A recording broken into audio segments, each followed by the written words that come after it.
पांचवा शरीर spiritual body, आत्म शरीर, इस शरीर का संबंध विशुद्ध चक्र से है। यह हमारे पांचवें चक्र से संबंधित है। यह चक्र हमारे कंठ के पास है। यहाँ से दो में नहीं बटा हुआ है। यहाँ एक क्या है, यहाँ जो कहें इस चक्र का या इस शरीर के बारे में, ये शरीर जागरण का ही नाम है। यहाँ पर आकर मूर्छा नहीं है। इससे पहले 4 शरीर तक हमारा व्यक्तित्व बटे हुए थे। हम द्वैत में थे, एक द्वंद्व था, एक संघर्ष था। जैसे पुरुष का पहला शरीर जो है पुरुष का है, उसका दूसरा शरीर स्त्री का है, और तीसरा शरीर पुरुष का है, तो चौथा शरीर स्त्री का है। और स्त्री का पहला शरीर स्त्री का है, तो दूसरा शरीर जो है सो उसका पुरुष का है, और तीसरा शरीर उसका स्त्री का है, तो चौथा शरीर उसका पुरुष का है। जब हम साधना से चलते हैं तो हम पहला शरीर पर, अगर पुरुष साधना कर रहा है तो पहला शरीर पर जब हम साधना करते हैं और वो चक्र जब एक्टिवेट होता है साधनागत रूप से, तब पहला शरीर मर्ज कर जाता है दूसरे शरीर में, और दोनों मिलकर एक यूनिट बन जाता है। द्वैत नहीं रह जाता है, एक यूनिट हो जाता है। फिर दूसरे पर जब हम काम करते हैं तो दूसरा शरीर मर्ज हो जाता है तीसरे शरीर में, और ये दोनों मिलकर फिर एक यूनिट का रचना करते हैं। और फिर जब हम तीसरे पर काम करते हैं तो तीसरा शरीर जो है सो और चौथा शरीर मिलकर एक यूनिट का रचना करते हैं, एक यूनिट बन जाते हैं।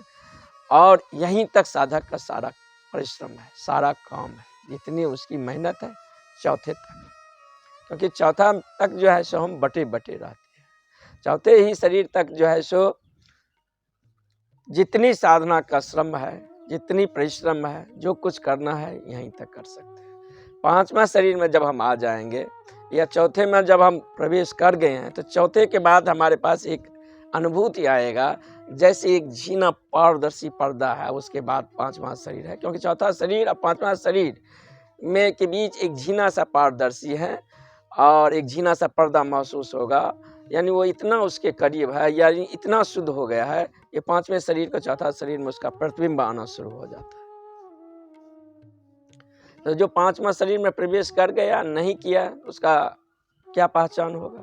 तो जो पांचवा शरीर में प्रवेश कर गया वो जागना उसे आ गया। अब वह होश में है। अब जो वो काम करेगा होश में करेगा। वह अगर नींद में भी, दिन में तो वो होश में रहेगा, भी नींद में भी अब वो होश में रहेगा।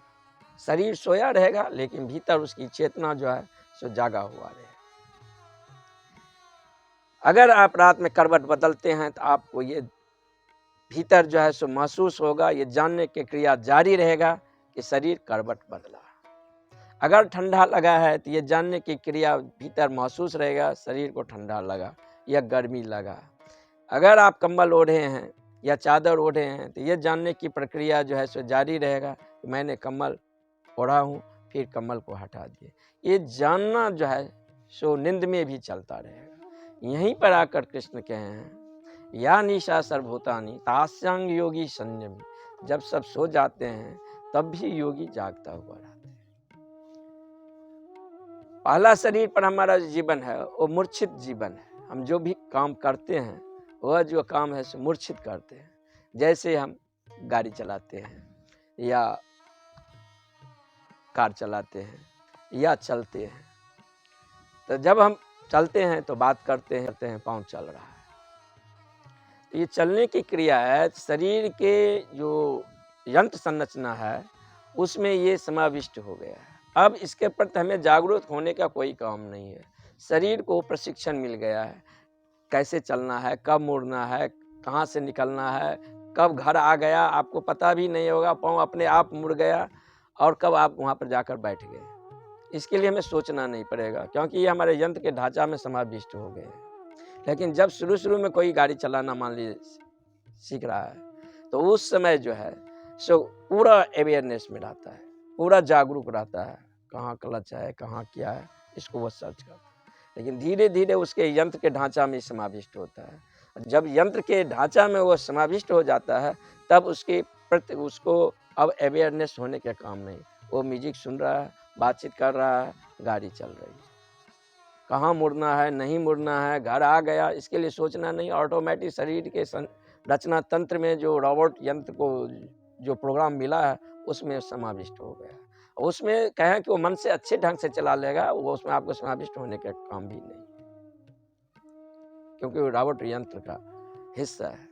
लेकिन जब कोई खतरा का क्षण आ जाएगा अचानक, तो अचानक जो है सो चेतना रोबोट यंत्र से तुरंत वह काम ले लेता है और अपने उस काम को हैंडल करने लगता है, क्योंकि अब ये शरीर के जो यंत्र संरचना में निहित कार्य प्रणाली है उसके द्वारा ये प्रोग्रामिंग नहीं कर सकता। उस स्थिति में जो है सो चेतना स्वयं करने लगता है। तो हम सामान्य भी जिंदगी में जो है सो कभी कभी जागरूक होते हैं। जैसे कोई आया आपके छाती पर गन रख दिया, तो 1 सेकंड के लिए जो है सो आप 5 में शरीर में उपलब्ध हो गए।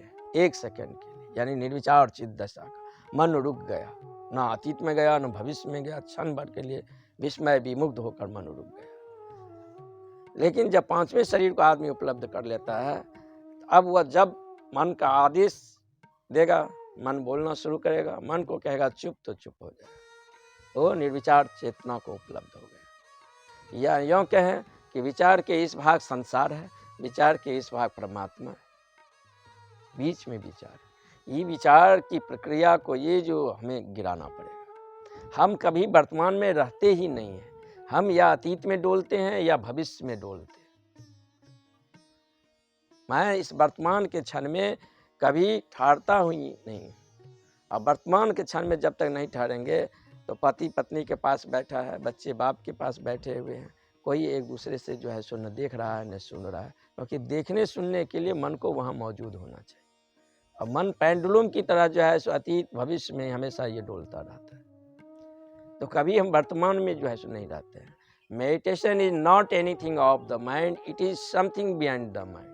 And first step to be playful about it, then you're not serious, otherwise serious, then start talking I am religious, virtuous, higher than other people, etc.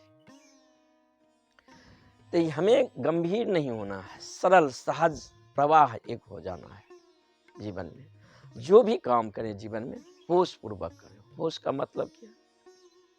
जैसे आप फूल को देख रहे हैं, आप फूल के बारे में सोचने लगे तो आप फूल को नहीं देख रहे। फूल को जब देखते हैं तो फूल को ही देखते हैं।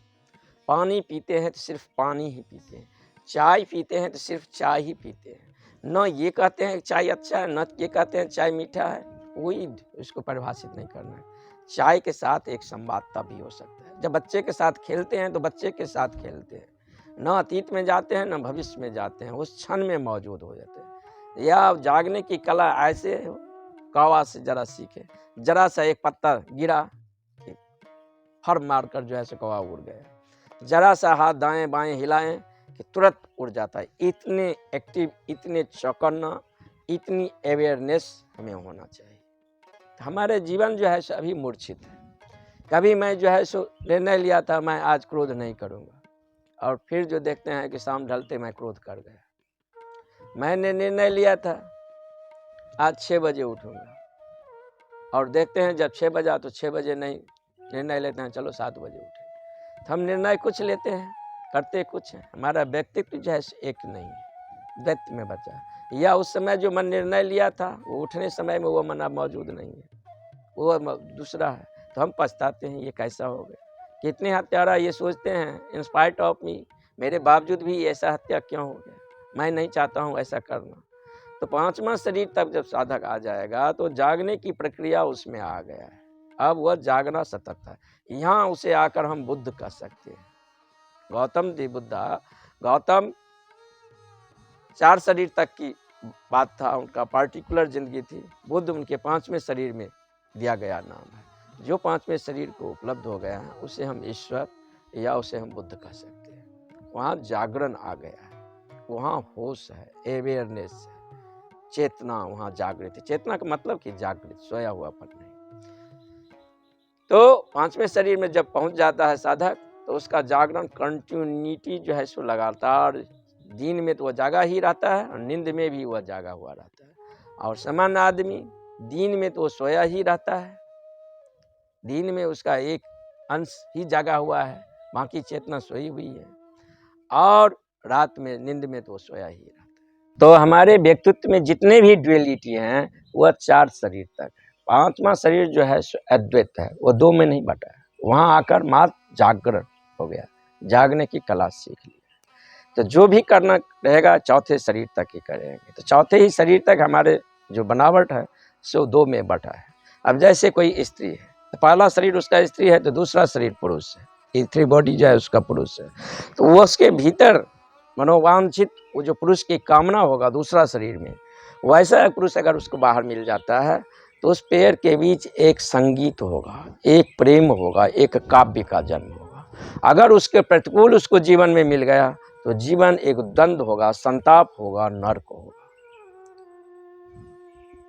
या पुरुष है, पहला बॉडी उसका पुरुष का है, दूसरा शरीर उसका स्त्री है, उसके भीतर जो एक स्त्री का मनोछवि लेकर चलता है, वैसा स्त्री बाहर से अगर मिल जाए तो फिर उसके जीवन में एक नृत्य होगा, उसका जीवन जो है एक मधुर संगीत होगा, उसके जीवन में एक संवाद होगा। अभी हमारे जीवन में संवाद नहीं है, कि संवाद होने के लिए हमें ग्राहकता होनी चाहिए, हमें वर्तमान में मौजूद होना चाहिए। क्या कहा जा रहा है, मान लीजिए कहीं कोई संवाद हो रहा है और उस क्षण हम वहाँ मन मौजूद नहीं है, मन कहीं भविष्य में चला गया या अतीत में चल गया, तो हम सुन ही नहीं रहे। हम वहाँ मौजूद हैं, आँख होते देखते हुए अंधे हैं, कान होते हुए वहाँ बहरे हैं, मौजूद होते भी वहाँ हम जो है सो प्रेजेंट नहीं है। तो अभी हमारा जो व्यक्तित्व है वो हमेशा अनुपस्थित है, हम कभी वर्तमान के क्षण उपस्थित नहीं है। और जब 5वें में चला जाएगा तो उपस्थित होने की कला होगा, उसकी प्रेजेंटेशन हमेशा 24 घंटा दिन रात जारी रहे। ऐसे व्यक्ति के एबो हवा में जब हम पहुंचेंगे, एक अपूर्व माधुर्य, एक अपूर्व शांत, उसके शरीर से जो एस्ट्रल एनर्जी निकलता है, उसमें एक अलग रिदम, एक जागरूकता का स्वभाव, एक आनंद, नर्तन करता हुआ उसका व्यक्तित्व होगा। तो जब हमारी ऊर्जा पहला चक्र से होते हुए दूसरा चक्र में, दूसरा चक्र से होते हुए तीसरा चक्र में, तीसरा चक्र से होते हुए चौथा चक्र में, चौथा से होते हुए 5वां चक्र में जब आता है तो उसके वाणी में एक सुगंध आ जाता है, उसके वाणी में एक सम्मोहन की शक्ति आ जाता है। अब उसमें कहें कि वह व्यक्तित्व वहां तो देख रहा है, लेकिन वो परमात्मा का एक मंदिर हो गया, उसमें अपूर्व एक सुभाष, एक सुगंध, एक आकर्षण उसका व्यक्तित्व में वह महसूस हो गया। अब उसका व्यक्तित्व में 2 नहीं है, एक हो गया है। तो संपूर्ण प्रकार का द्वैत्व जो है से चौथे ही शरीर तक है, और चौथा ही शरीर तक श्रम करना है, चौथा के बाद श्रम नहीं करना है। उसके बाद परमात्मा का ग्रेस चालू हो जाता है, परमात्मा का प्रसाद चालू हो जाता है। जैसे हम ग्रेविटेशन फोर्स को जानते हैं और पृथ्वी जो है हमें हमेशा खींच रहा है, इसी के कारण हम चलते हैं, क्योंकि हम जो एक कदम पृथ्वी पर रखते हैं, अगला कदम उठाएंगे और उतने समय तक पृथ्वी अगर वो कदम को नहीं पकड़ेगा तो हम गिर जाएंगे। ऐसे ही इस फोर्स के विपरीत एक लेविटेशन फोर्स है, जिसे ग्रेस कह सकते हैं। तो उसका कशिश जारी होता है और लगातार वो आपको कोई चीज़ खींचता रहेगा। तो वह जागरण ऐसा हो गया, चौथा शरीर तक तो हम प्रयास के बल पर आप जो है सो लगातार जागरण होगा, आपको करना पड़ेगा, साधना करना पड़ेगा, बहुत कुछ करना पड़ेगा, तब करेंगे। 5वां में जब उपलब्ध हो जाएंगे अब आप प्रयास की जरूरी नहीं है, अब जागरूकता की कला आ गई, सहज आ गई, आप उसके लिए कुछ करेंगे ही नहीं। जैसे सांस लेते हैं तो सांस के लिए हम थोड़ी लेते हैं, हम थोड़े छोड़ते हैं, क्योंकि नींद में फिर कौन लेगा। सांस जो प्रक्रिया चल रहा है ऑटोमेटिक हो गया, ऐसे ही जागरण की प्रक्रिया जो है सो ऑटोमेटिक हो जाएगी। तो दैनिक जीवन में हम जो भी काम करें उसको होश पूर्वक करें।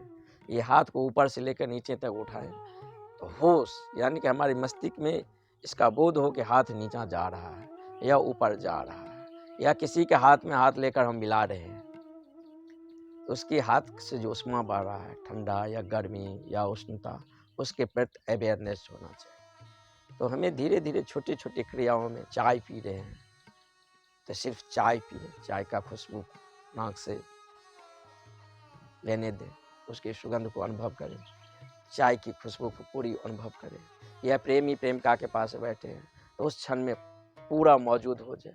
जो कोई आपके जीवन में प्रिय चीज़ है उसके पास रहें, क्योंकि उसके पास जब हम आते हैं तो सहज रूप से मन अतीत और वर्तमान दोनों में जो है सो जाना बंद कर देता है, वर्तमान में ठहर जाता है। तो ये क्षण कभी कभी मुझे प्रेम के द्वार से मिलता है। तो 5वां के बाद अब कोई काम नहीं है, जो भी काम है चौथे तक काम है, उसके बाद ईश्वर की कृपा शुरू हो जाती है।